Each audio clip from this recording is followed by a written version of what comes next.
Il est des aventures que l'on rêve de vivre, mais la peur de ne pas être à la hauteur et le manque de confiance en nos aptitudes peuvent être paralysants. Cet objectif me semble impossible, mais j'ai décidé de ne pas me fixer de limite.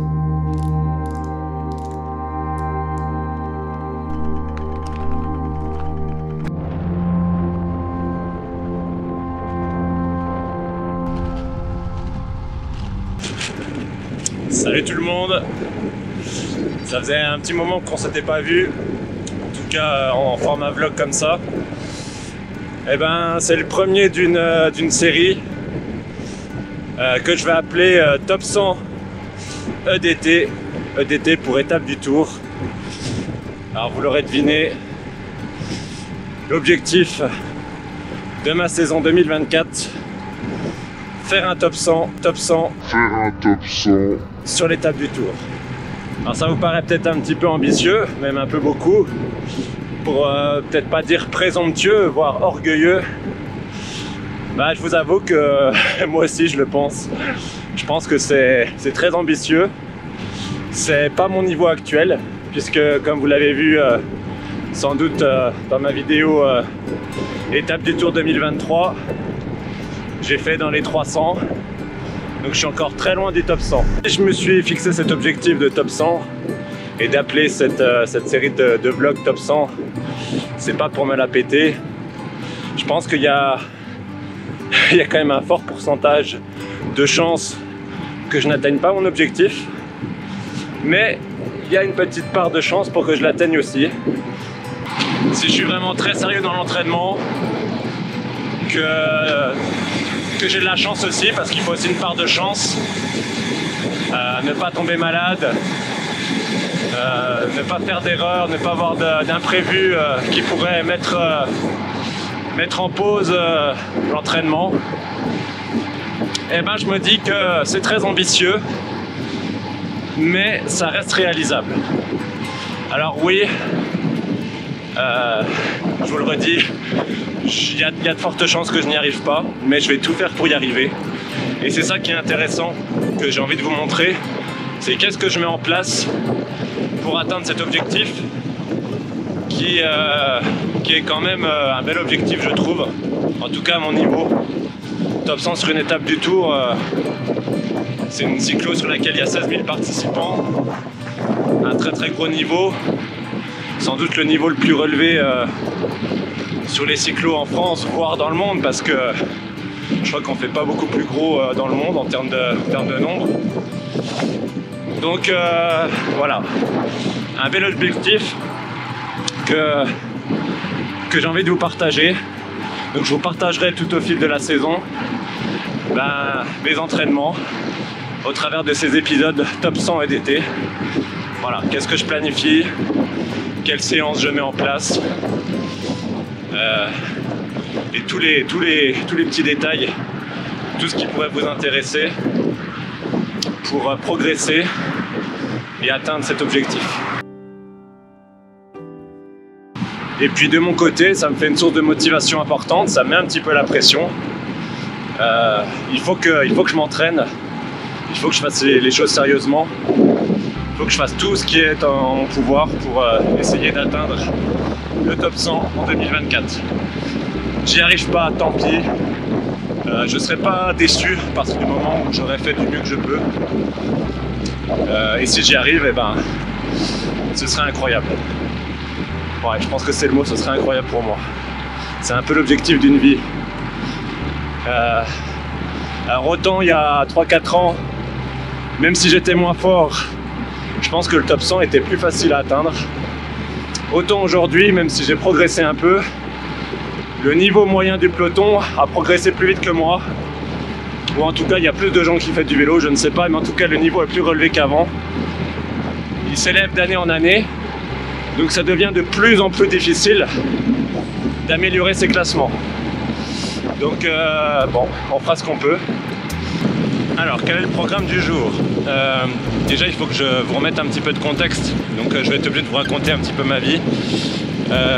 Donc, j'ai fait une belle saison de cyclo, avec des belles cyclos, des chiffres qui étaient tout à fait honorables pour moi. peut-être pas complètement à la hauteur de ce que je faisais à l'entraînement. Voilà, j'ai été un petit peu le champion de l'entraînement cette année. Un peu moins bon sur les courses, mais c'était pas mauvais non plus. Donc voilà, j'ai fait mon petit top 300 sur l'étape du Tour. Donc bien, plutôt satisfait. Du coup, on est arrivé au mois d'août. Alors le mois d'août, c'est toujours compliqué pour moi. J'ai toujours un coup de mou parce que rentrée des classes en septembre. Donc beaucoup de travail, beaucoup de stress. Donc je coupe toujours au mois d'août. Alors je coupe jamais très longtemps parce que j'ai pas un planning de course non plus digne d'un professionnel. Je coupe une petite semaine et puis après je reprends ma saison courant du mois de septembre. Donc voilà, c'est ce que j'ai fait, j'ai coupé une semaine. J'ai rouletté un petit peu pour reprendre un petit peu de condition. Bon alors ma condition actuelle est loin de ce qu'elle était en pleine saison, mais elle est correcte. Voilà, le but c'est de pas trop perdre, histoire de capitaliser quand même sur les acquis de cette année. Donc voilà, on continue de faire des rappels VO2, c'est important. Maintenir le VO2 max même durant l'hiver. Et puis on va travailler par thématique, par bloc. Donc là j'ai attaqué un bloc de force. Alors ma méthodologie évolue un petit peu tous les ans. J'essaie de l'améliorer au fil de l'expérience et des années. Cette année ça a été beaucoup axé sur le lactate testing. Voilà, mais ça a été suffisamment intéressant pour moi pour que je le conserve cette année. Je continuerai de faire des tests lactate.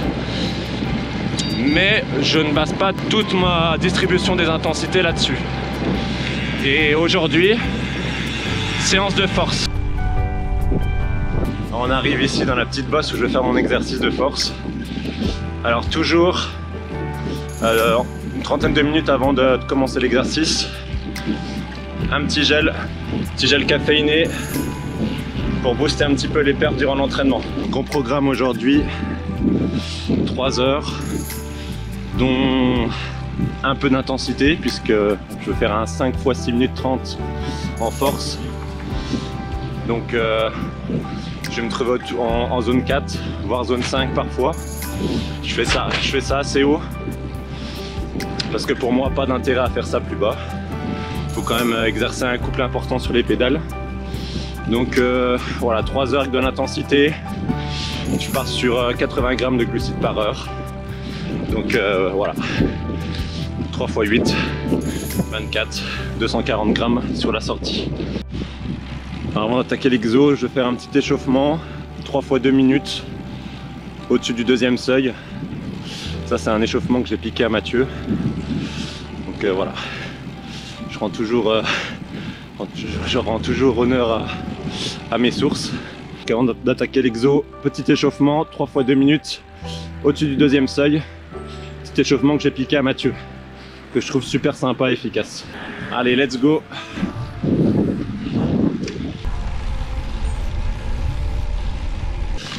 Allez, dernier intervalle.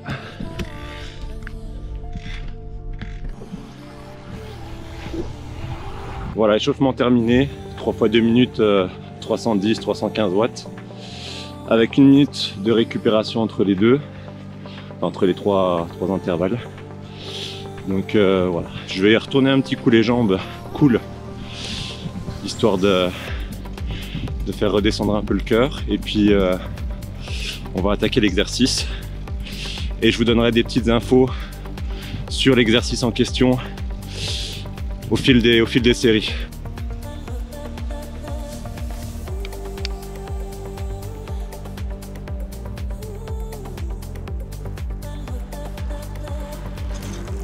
Première info que je peux vous donner, c'est qu'il faut bien choisir son parcours, puisque le but de l'exercice, c'est d'exercer un couple important sur les pédales, donc d'avoir une faible cadence, entre 30 et 60 tours.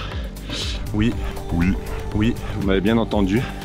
On peut descendre à 30 tours minute sur ce type d'exo. Je vous en dirai un peu plus là-dessus tout à l'heure. Donc, il faut une pente qui corresponde à votre niveau, à ce que vous êtes capable d'emmener à ces cadences-là. Moi, j'ai trouvé une petite bosse, pas très loin de chez moi, à 5-6%. Donc c'est parfait. Par contre, elle va être un petit peu juste au niveau longueur. Alors jusqu'à présent ça passait bien sur des intervalles de 5 minutes. Là on est à 6 minutes. J'ai peur d'être un peu juste. Mais bon tant pis, je vais commencer le plus bas possible. Et puis bon bah si j'arrive pas à tenir ma basse cadence pendant 30 secondes, c'est pas bien grave. Donc ça fera des plus gros watts avec un couple un peu moins important. Tant pis. Allez, je redescends et let's go.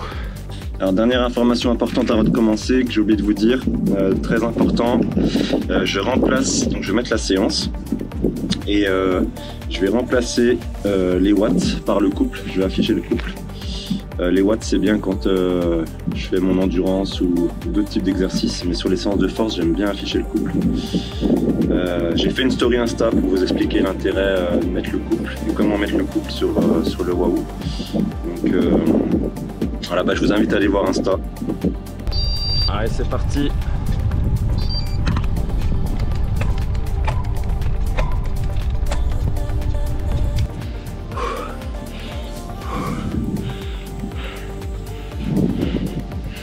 Première série terminée.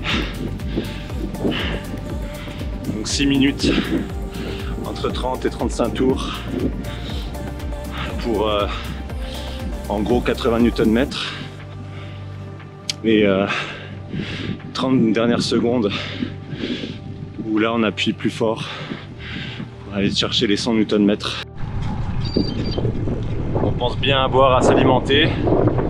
Et puis ben, on redescend, puis c'est reparti pour la deuxième.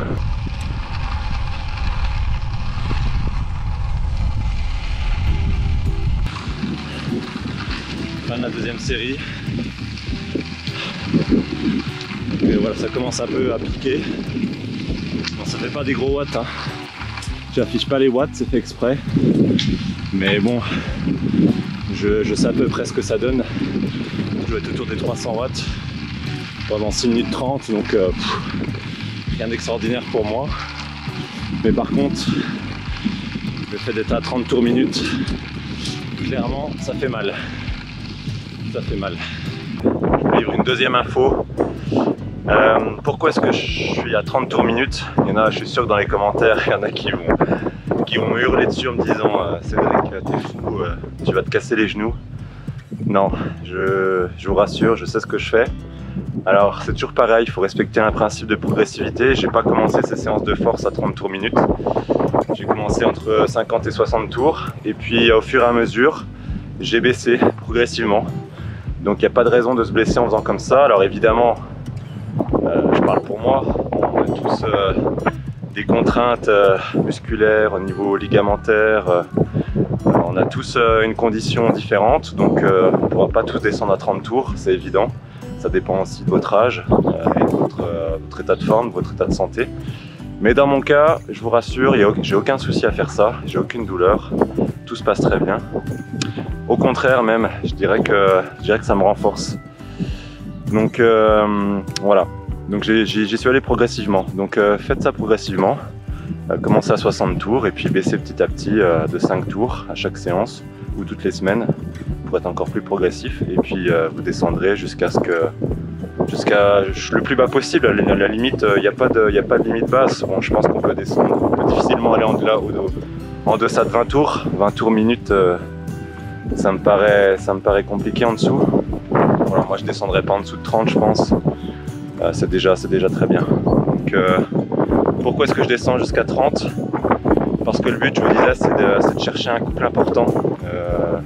Et plus on baisse sa cadence, et plus on va pouvoir exercer un couple important, et plus on va le pouvoir tenir longtemps. Parce que si vous restez à 90 tours et que vous cherchez à exercer un gros couple sur les pédales, bah, ça va vous donner des très gros watts type sprint, et vous ne pouvez pas tenir ça très longtemps. Alors je dis pas que c'est pas intéressant de le faire, je l'ai fait aussi par le passé, et je continuerai peut-être aussi de le faire cette saison. Travailler la force sur des intervalles très courts. Mais là, je suis plus sur un bloc, on va dire, d'endurance de force. Parce que je l'ai assez peu travaillé la saison passée. Et j'ai envie d'essayer. C'est un test. Je vous dis pas que ça va forcément me faire progresser. Mais dans le doute, j'ai envie d'essayer. Parce que c'est quelque chose qui se pratique beaucoup de façon empirique, même chez des gens de très très haut niveau. La littérature, il y en a très très peu sur le sujet. On n'a pas réussi, enfin en tout cas il n'y a pas d'études qui prouvent l'intérêt de faire ce genre de séance, mais le problème c'est que souvent, même 100% du temps, dans cette littérature-là, on descend pas très bas en cadence. On s'arrête à 60 tours, pas beaucoup moins. Donc moi je pense qu'il y a peut-être un intérêt qui n'a pas été vu à descendre plus bas, c'est pour ça que je descends très très bas. Voilà. Allez, c'est reparti pour la troisième. Alors, vous avez vu, ça fait des bruits de colle. Alors c'est pas le bitume qui colle, c'est le jus de raisin. Parce que comme vous l'avez sans doute remarqué, on est dans les vignobles bourguignons en pleine saison des vendanges. Donc ça sent fort et ça colle. Allez, troisième série, let's go!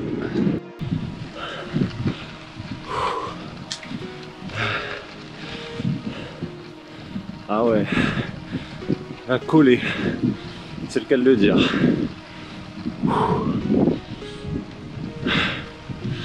À la troisième, plus que deux. Donc fin de la troisième série, donc troisième info, qu'est-ce que je peux vous dire d'intéressant? Peut-être sur la planification de ces séances, j'en planifie 2 par semaine. Donc moi je me suis planifié un bloc de 5 semaines, ça peut varier en fonction des individus, hein, voilà. Moi je me suis programmé 5 semaines parce que j'estimais que c'était une durée qui est suffisamment longue pour obtenir des adaptations. Et pas trop non plus pour pas non plus saturer mentalement, parce qu'on a besoin aussi de varier un petit peu. Donc voilà, premier bloc de 5 semaines. Mais pour vous dire à quel point je vais axer cet hiver sur le travail de force, c'est que je ferai un deuxième bloc un petit peu plus tard dans l'hiver. Je vais séparer les 2 blocs par du travail au premier seuil, mais je ferai 2 blocs de force. Voilà, donc 2 séances par semaine. Des fois il y en a une qui saute parce que je mets un petit rappel VO2 max à la place. Mais globalement c'est ça, 2 séances par semaine. Petit rappel VO2 de temps en temps parce que c'est important, ça avec l'expérience je l'ai bien compris. Il y a une époque je faisais beaucoup moins de rappels et du coup je sortais de l'hiver avec une condition qui était beaucoup moins bonne. Alors oui, le travail qu'on fait durant l'année n'est jamais perdu, mais si on met 6 mois à retrouver la condition, au final on ne capitalise pas vraiment. Et la littérature a démontré que ceux qui faisaient des rappels durant tout l'hiver arrivaient à un niveau de performance plus élevé durant la saison que ceux qui n'en faisaient pas. Donc voilà, je fais toujours un petit rappel VO2 max au minimum tous les 15 jours, voire toutes les semaines maintenant, j'en fais beaucoup plus qu'avant. C'est pas des grosses séances, voilà, je me détruis pas les jambes dessus, mais c'est juste un petit rappel. RPE 7, c'est suffisant pour maintenir la condition, le VO2 max toute l'année, et de pouvoir progresser davantage la saison qui suit. Voilà. Allez, je redescends et puis on fera l'avant-dernière.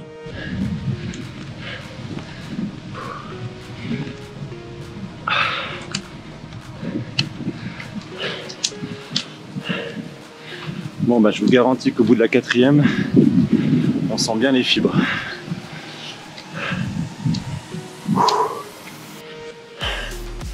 Allez, 30 secondes à la fin là. À 100 newtons, ça pique. Je pense qu'on doit être entre 350 et 400 watts à 30 tours minute sur les 30 dernières secondes. Donc il y a du couple. On est au-dessus des 100 Nm. Donc voilà, fin de la 4e. 4e info. Une chose importante, c'est que là je me trouve dans un bloc de force et travailler la force, c'est super intéressant de le faire aussi avec des charges lourdes en musculation. Voilà, ça, la littérature, il n'y a pas de doute par rapport à ça. Celui qui fait de la musculation et qui travaille vraiment la force, on ne cherche pas l'hypertrophie, on cherche le gain de force, donc avec des charges plutôt lourdes. Il aura un niveau de performance plus élevé que celui qui n'en fait pas. Voilà, ça c'est clair et net. Toutes les études sont unanimes. Donc voilà, c'est pour ça que j'en fais aussi durant ce bloc de force. Je fais pas que de la force sur le vélo. Je fais aussi 2 séances de musculation par semaine. Voilà, donc les premières semaines peuvent être un peu difficiles parce qu'il y a quelques courbatures, mais au bout de 15 jours, allez, ça dure. Vous en avez un petit peu le lendemain et puis quelques traces le surlendemain, mais rien qui ne vous empêche de faire les séances de force. Donc c'est vraiment très intéressant, très complémentaire. D'ailleurs, je vais en faire une cet après-midi. Donc voilà, ça fera 3 heures de force sur le ce matin, 1 heure de musculation cet après-midi. Voilà. Juste une petite info complémentaire sur ces séances de musculation. J'en fais pas 2 par semaine toute l'année. J'en fais 2 par semaine en période de développement de la force, comme c'est le cas actuellement. Mais dès que je vais passer sur un bloc, sur une autre thématique, mon premier seuil par exemple, qui va venir d'ici 15 jours, je ne ferai plus 2 séances par semaine. J'en conserverai qu'une seule, en rappel, pour maintenir les gains que j'aurais eu sur ce travail de force avec des charges lourdes. Mais je ne chercherai pas à la développer davantage. Priorité au travail du premier seuil pour limiter la fatigue par rapport à ces séances-là et être bien sur ces séances de premier seuil.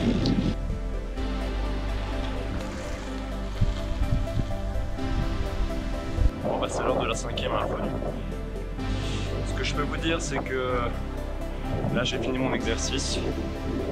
Donc ça m'a pris ça fait 1 heure d'exercice.